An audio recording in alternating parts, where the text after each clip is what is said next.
जब सुने कि भैया मेरे वन चले गए, पिताजी की मृत्यु भूल गए, और कहे कैकेयी न तुम्हारा अपराध है, न मंथरा का अपराध है, न मेरे पिताजी का कोई दोष है, यदि कोई अपराधी है तो ये अधम भरत है। इस पापी ने इस धरती में जन्म ही क्यों लिया, न मैं जन्म लेता न तुम मुझे राजा बनाने का स्वप्न देखती। भरत जी अपने को कोसने लगे, मैं धिक धिक अग उधली अभाग, मैं धिक्कार हो मुझे, धिक्कार हो मुझे। कौशल्या मैया के पास भरत जी गए, और भरत जी मालूम है माँ से क्या क्या बोले। भरत जी पांव पकड़ के माँ से कहते, माँ मैं सौगंध खा के कहता हूँ माँ, भैया के वनवास में मेरी कोई सहमति नहीं है माँ। यदि भैया के बन जाने में मेरी लेश मात्र भी सहमति हो माँ, तो जो पाप सदगुरु की हत्या से लगता है तेरे भरत को लग जाए माँ। जो पाप माता पिता की हत्या से लगता है मुझे लग जाए। जो पाप अंक में पल रहे संतान की हत्या से लगता है माँ, मैं वो पाप लेने को तैयार हूं मैया। भरत जी बोलते बोलते 28 पाप गिना गए। बोले ये सारे पाप मुझे लग जाए।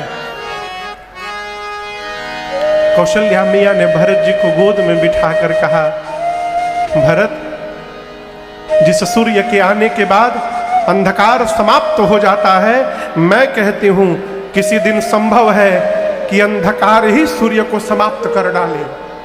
ये संभव है। ये पूरा का पूरा आकाश एक छोटे से बादल में समाहित हो जाए, ये संभव है। जल से निकलने के बाद भी मछली मरे नहीं भरत, ये संभव है। ज्ञान होने के बाद भी मोह समाप्त न हो, ये संभव है। मैं कहना चाहती हूं, मेरा भरत अपने भैया राम के विरुद्ध कोई व्यवहार करेगा, ये किसी युग में संभव नहीं है भरत, ये कदापि नहीं हो सकता। जो इस प्रकार की बात सोचेगा भी, उसे सपने में भी सुगति प्राप्त होने वाली नहीं है। रात भर भरत जी मां के पास बैठे रहे। प्रातः काल गुरुदेव भगवान सरजू जी के किनारे चंदन की लकड़ी सी चिता सजाए, और भरत भैया ने पिताजी को मुखाग्नि दिया है। भरत जी ने पिताजी का जो श्राद्ध कर्म किया है, गोस्वामी जी कहते हैं 1 लाख मुख से उसका वर्णन नहीं किया जा सकता। मैं आपसे प्रार्थना करूं, माता पिता के मरने के बाद श्राद्ध में श्रद्धा दिखाई अच्छी बात है, लेकिन मरने के बाद में श्रद्धा दिखाइए। माई बाप जब तक जीवित है तब तक जितनी श्रद्धा दिखानी है दिखा लीजिए। जो जीवन में 1 गिलास पानी नहीं दिया बाबूजी को अपने हाथ से, वो मरने के बाद भंडारे पे भंडारे कराते रहे, कोई अर्थ नहीं है उस भंडारे का। हमसे एक लोग मिले, बोले महाराज प्रयाग में हम वृद्धाश्रम की व्यवस्था देखते हैं।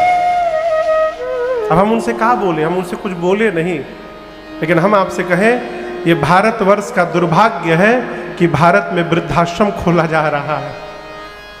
हमारी संस्कृति वृद्धाश्रम खोलने की नहीं है, हमारी संस्कृति गौशाला खोलने की है। आप वृद्धाश्रम खोल करके समाज के लड़कों को ये अवसर दे रहे हैं कि अपने माई बाप को छोड़ के जाओ यहां पर। इसलिए वृद्धाश्रम का विरोध करिए, गौशालाएं खोलिए, और गौशाला भी बाद में खोलिए। आपसे प्रार्थना है, गौ मैया जब तक दूध देती हैं हम दूध निकालते हैं, और जिस दिन दूध देना बंद करती हम उनको सड़क पे छोड़ देते हैं।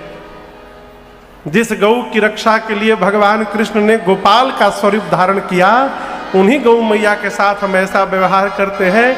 कितनो मोटा तिलक लगाइए, नरक मिलेगा, नरक। यदि हमारे द्वारा छोड़ी गई गौ मैया सड़क पर भटक कर दुर्घटनाग्रस्त होकर जाएंगी, पूरा खानदान नरक में जाएगा। इसलिए नहीं पाल सकते, गौशाले में जाकर दीजिए। जब तक दूध दे रही है बड़ी अच्छी है गौ मैया, दूध बंद हुआ गौ मैया को छोड़ दो, सड़क पर घूमती रहेंगी। अब इसको बंद करिए। भगवान सारे देवता गौ में वास करते हैं। जो गौ मैया को पानी से नहलाता है ना, वो नित्य भगवान का अभिषेक करता रहता है, उसे कुछ करने की आवश्यकता नहीं है जीवन में। गौशाले की सेवा करिए। भरत भैया ने पिताजी का जो श्राद्ध कर्म किया, 1 लाख मुख से उसका वर्णन नहीं हो सकता। 100 मुख लाख जाई नहीं बरनी। उचित दिन देखकर गुरुदेव भगवान ने श्रद्धांजलि सभा बिठाई और भरत भैया से गुरु जी ने कहा, भरत जी, आपके पिताजी को वचन से प्रेम था, प्राण से प्रेम नहीं था, इसलिए आपके पिताजी ने वचन को बचाया, प्राण का त्याग कर दिया। एक वचन मानकर आपके भैया वन में चले गए भरत, दूसरा वचन मान करके आप राजा बन जाइए। मैं कहता हूं भरत जी, आप राजा बन जाएंगे ना, कोई बुरा नहीं कहेगा आपको। राम लक्ष्मण जी भी सुनी सुख लहब राम वैदेही, अनुचित कहब न पंडित के, कोई अनुचित नहीं कहेगा आपको। सुमंत जी ने भी कहा, माँ कौशल्या जी ने भी कहा। तवंत में भरत जी खड़े होकर कहे, गुरुदेव आपसे मैं एक प्रश्न पूछना चाहता हूं।